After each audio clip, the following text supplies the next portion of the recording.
Disclaimer: this story contains mature themes intended for adult viewers. Viewer discretion is advised. It started in the most ordinary way: quiet afternoon light pouring through the kitchen window, the faint sound of the clock ticking, and me reaching up on my toes to place clean plates back on the shelf. My hair brushed over my shoulders, my skirt swayed against the back of my thighs, and I thought I was alone in that soft silence. But then I felt it, his presence behind me, close enough that my breath caught before I even turned my head. I didn't need to see him to know it was him. The warmth of his body pressed so near, the way his hand brushed my waist, teasingly slow, like he wanted me to notice every inch of his touch. My husband has this way of entering a room without a word and still making me feel like the air shifts entirely for him. And in that moment, with my arms stretched up and my balance slightly tipped forward, I was completely at his mercy. His lips hovered by my ear, not quite touching, but enough that shivers traveled down my skin. I could almost hear his smile and the way his breath lingered there, patient but purposeful. My heart raced faster than I wanted to admit, because this wasn't just routine affection. It was the way he knew exactly when I was vulnerable, when I couldn't easily move, when all I could do was feel. I laughed softly, trying to steady my hands on the stack of plates, pretending not to notice the way his fingers slid down, brushing my hip with a gentle claim. "You always pick your moments," I whispered, though my voice betrayed me, breathless and eager. His only answer was the subtle push of closeness, the heat of his chest against my back, and the promise in the silence that stretched between us. The plates wobbled slightly in my grip, my pulse quickening as if even the kitchen couldn't hold the stillness of what was about to unfold. I knew what he wanted before he ever said a word. And as his hand moved lower, more daring, my grip trembled, suspended between holding on and letting go. The crash hadn't come yet. Neither had the release of what he was building toward. All I knew in that second was the ache of waiting, the dangerous nearness, and the certainty that the plates weren't the only things about to fall. His hand didn't move right away. It just lingered at my waist, steady and warm, grounding me in that delicate moment where the world outside didn't exist. I swallowed hard, my fingers tightening on the plates as though I could hide my shaking breath behind the careful act of tidying. But he knew me too well. He always did. We'd been married long enough to share 1,000 little rituals: morning coffee at the same corner of the table, late-night laughter tangled in sheets, the secret way his hand always finds mine under crowded tables. Yet in moments like this, those quiet habits transform into something deeper. It's not just marriage, it's a dance we've built together, where one glance or touch can set the tempo without either of us speaking. I felt him shift closer, his chest brushing against my back as if reminding me that he was there, commanding all my attention. "You should be careful," he murmured low, his tone calm but edged with mischief. "You might drop something." His words were ordinary, but the way he said them, the way his breath tickled the shell of my ear, made them feel like a secret only we understood. The plates trembled in my hands, and I lowered them onto the shelf before my nerves betrayed me. I turned slightly, just enough to catch the side of his face, that playful curve of his lips, the quiet hunger in his eyes. There was no rush in him. He never rushed. Instead, he waited, teasing me with the patience of someone who knows he's already won the space between us. My heart thudded, the kind of rhythm I hadn't expected over something so simple. His fingertips traced the edge of my skirt, featherlight, as though testing how far he could go before I stopped him. I didn't. Instead, I leaned back against him, my silent invitation answering the question he hadn't spoken. The room suddenly felt smaller, the afternoon light sharper, as though the universe had leaned in too, curious about what might happen if neither of us stepped away. My breath hitched when his lips grazed the back of my shoulder, not fully kissing, just hovering like a promise waiting to be claimed. And in that suspended moment, between control and surrender, between order and chaos, I realized the plates weren't the only things at risk of falling. His hand stayed there, light but deliberate, while the silence wrapped itself around us tighter than any embrace. I knew I should move, that I should turn fully toward him and break the spell before it went further, but my body betrayed me. Instead, I leaned just enough that the back of my head brushed his chest, a small surrender I hadn't meant to give. We'd always had this pull between us, an invisible thread tugging closer, even in the middle of arguments, even when days were heavy and routines drained us. But lately, I'd felt something stirring beneath the surface, something stronger than the usual teasing. Maybe it was the way he'd been looking at me lately, like he was seeing me all over again. Or maybe it was me, realizing how much I craved that spark, the one that blurred lines between comfort and danger. "Do you trust me?" he whispered suddenly, his voice low enough that I almost wondered if I'd imagined it. The question wasn't casual, it held weight, like he was testing something deeper than the moment. My lips parted, but no words came out. I didn't need to answer, he knew I did. He always knew. The plates rattled slightly where I'd set them, and I tightened my grip on the edge of the shelf just to steady myself. My mind raced with contradictions. I wanted him, the closeness, the heat of his breath against my skin, but I also felt that edge of danger, like we were stepping into a place where self-control thinned. His hand moved higher, just a few inches, brushing fabric with maddening patience. "You're shaking," he said, his tone both amused and tender. I laughed softly, nervous. "That's because you don't fight fair." His chuckle was low, husky, filling the room with a kind of intimacy no words could fully capture. I wanted to tell him to stop, and I wanted to beg him not to. The contradiction was its own kind of thrill, keeping me suspended between yes and no. In that breathless pause, I caught his reflection in the glass cabinet door, his eyes locked on me, intent, unreadable, like he was holding back something he wouldn't yet name. And that was when I realized, this wasn't just about playful teasing in the kitchen anymore. Something bigger was pressing at the edges, waiting to break through. The air between us thickened, heavy with everything unsaid.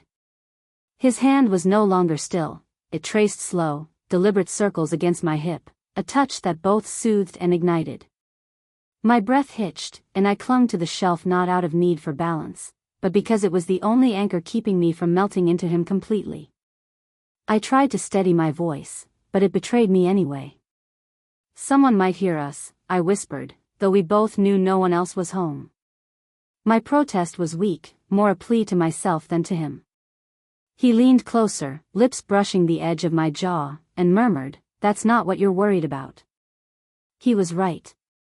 What I feared wasn't being heard, it was the way he unraveled me so easily, the way every wall I'd built dissolved the second he touched me like this.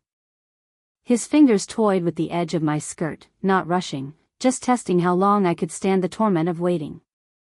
My heartbeat drummed so loudly it felt like the entire kitchen could hear it. I turned my head slightly, enough to meet his eyes.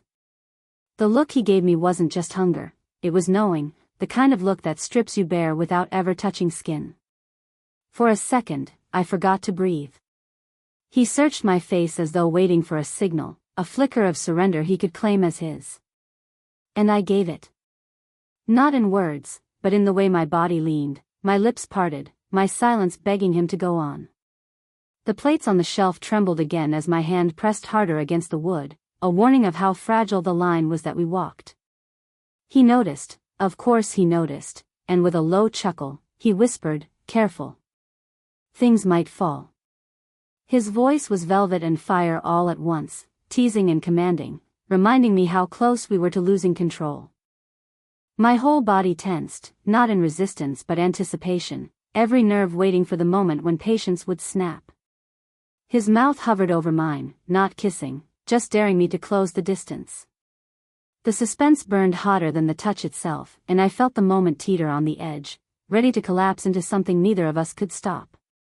And just as the world seemed to hold its breath, the plates gave a faint clink, as though warning that time was almost up. The plates rattled again, louder this time, but neither of us moved to fix them. The sound was background noise, drowned out by the pounding of my pulse and the closeness of his body pressed so completely against mine. His lips hovered at my neck, every brush of breath making me dizzy with need. I knew what was coming, or at least I thought I did, but something in his eyes told me this was different. He wasn't just teasing. He was pushing us toward a boundary we had never dared to cross, one that felt both thrilling and terrifying. And I couldn't look away. His hand slid lower, fingers curling with purpose, when a sudden vibration cut through the silence. My phone, sitting on the counter, lit up with a name I hadn't expected. It was my best friend, the one who'd been confiding in me about her own marriage troubles, the one who'd asked me, more than once, if I ever felt tempted to test the limits of loyalty. I froze, staring at the glowing screen, the sound sharp in the stillness. He noticed immediately, his eyes flicking toward the phone before locking back on me. "Are you going to answer that?" he asked, his voice low, challenging, daring me to break the moment. My throat tightened. I didn't move. "No," I whispered, almost too softly to hear. But the phone kept buzzing, insistent, like the universe itself was testing me. And then, as if to claim me away from distraction, his grip on my hip tightened, pulling me back against him with a certainty that stole my breath. "Good," he murmured, and the words sent a shiver through me. The phone went silent, screen fading into darkness, but the tension it left behind lingered, twisting itself into the heat already burning between us. The twist wasn't just the interruption. It was the realization that temptation wasn't only here in my kitchen, it had been creeping in other places, other conversations, places I hadn't admitted even to myself. My husband seemed to sense it, too.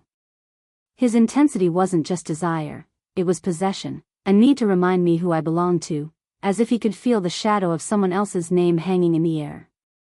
I turned slightly, catching his eyes again, and what I saw there made my knees weaken. It wasn't only passion, it was challenge, daring me to choose, to prove that this fire between us was still stronger than anything trying to intrude. My hand lifted, almost without thought, grazing the side of his jaw. He leaned into my touch, eyes darkening, but he still didn't close the gap. He wanted me to do it. He wanted me to make the choice, to prove where I stood. The silence stretched, hot and unbearable. My lips parted, ready to surrender, when suddenly, the phone buzzed again. This time, a message flashed across the screen. One line. One question. "Are you alone?" And just like that, the plates weren't the only things about to fall. The glow of the phone still pulsed on the counter, the words, "Are you alone?" burning into the room like a challenge neither of us could ignore. My chest tightened, caught between the pull of what I felt in my husband's touch and the ghost of temptation that message carried. For a moment, the air was so heavy it felt like even the walls were listening. His hand didn't move. He didn't flinch or loosen his grip. Instead, he leaned in closer, lips brushing the shell of my ear as he whispered, "Answer it if you want. But know this, you already have everything you need right here." His voice was steady, confident, and possessive in a way that shook me to my core. The decision slammed through me. Without thinking, I reached out, grabbed the phone, and pressed the screen until it went dark. My fingers trembled, not from doubt but from the surge of certainty. I turned in his arms, finally facing him head-on, and the look in his eyes told me he'd been waiting for this moment all along. The plates finally slipped, clattering down in a noisy cascade that echoed around the kitchen, but neither of us looked away. His hands caught my face, holding me still as though the world itself could fall apart and it wouldn't matter. When our lips finally met, it wasn't soft, it was desperate, claiming, fueled by every ounce of tension we had been circling.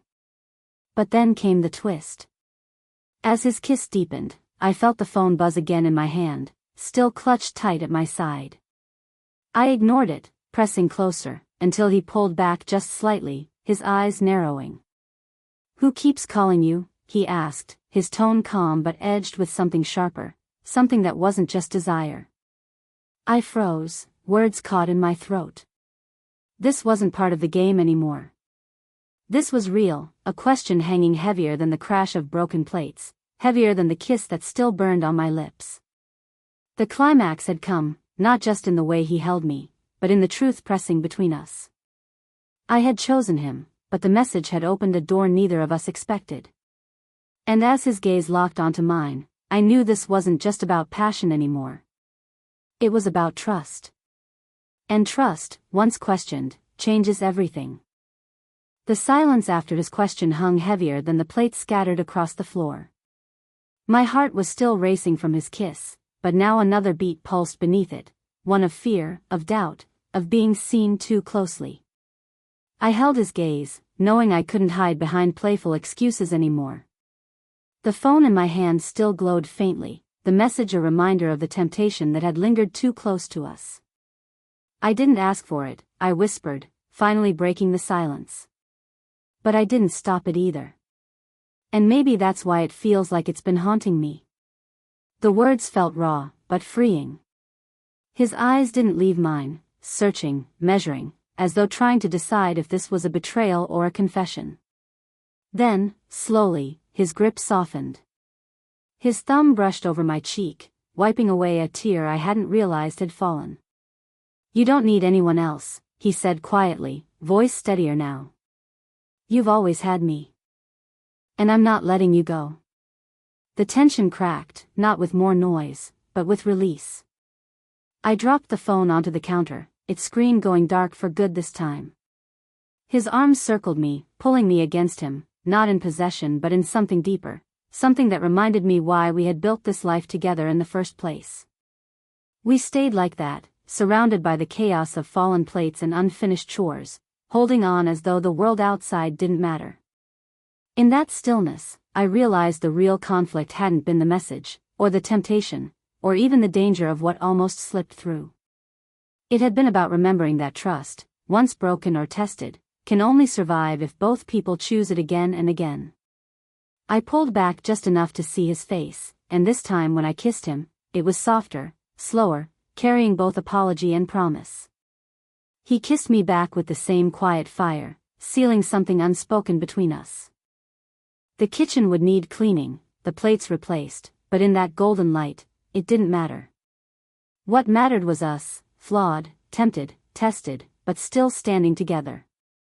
And maybe that was the truest kind of love, not perfect, but chosen, even when it trembles on the edge of falling apart.